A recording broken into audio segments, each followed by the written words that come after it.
What is up, people, and welcome. It's Kage, and we are here talking about PlayStation All-Stars Battle Royale 2 yet again. Now there's some more rumors circulating. I think it's been about like a week or so, and it's been getting a lot of attention.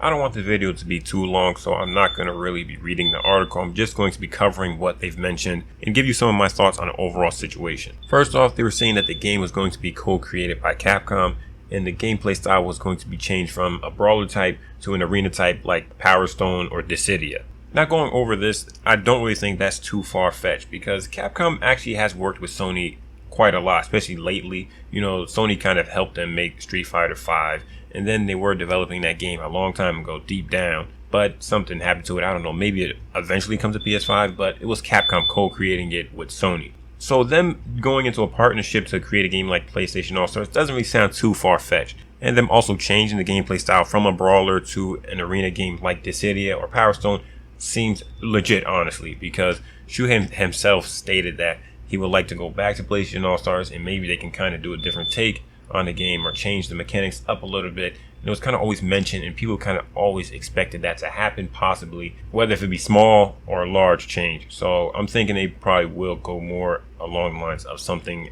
like this. And a lot of people have been saying that for a long time.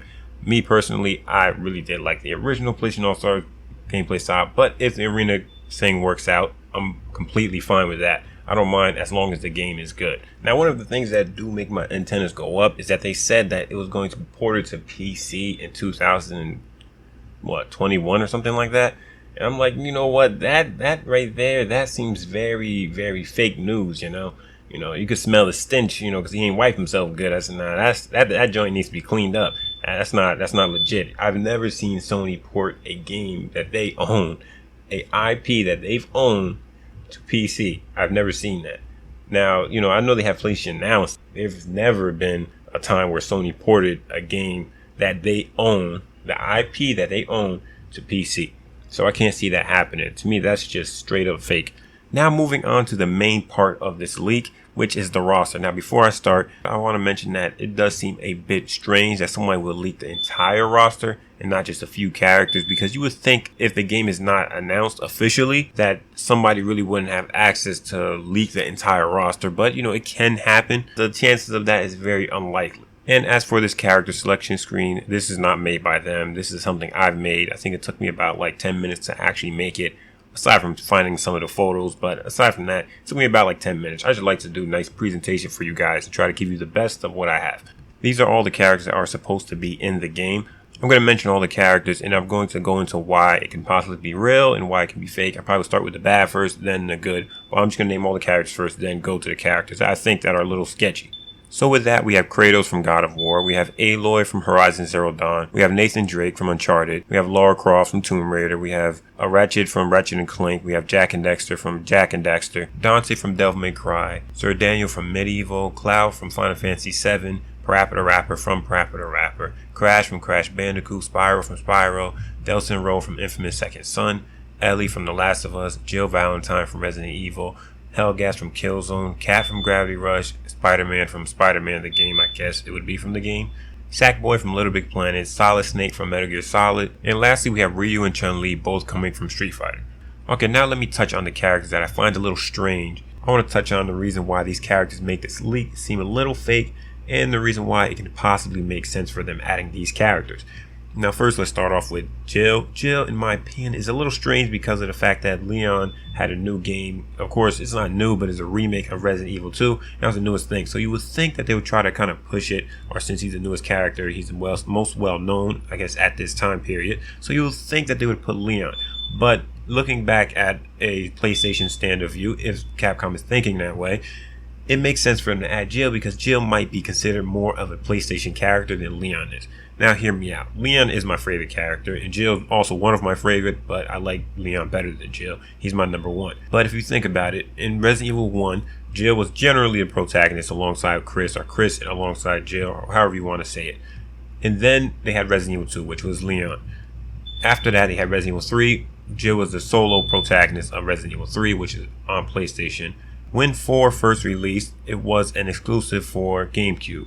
So it wasn't on PlayStation until a few years later. I'm not sure if it was 2 or 1. I can't really remember. I think it was about like 1. But Jill kind of been on PlayStation for, a small period of time, but she kind of sticked with PlayStation for a while. So I could kind of see them saying, she was original mascot, if you want to say, for PlayStation as it relates to Resident Evil.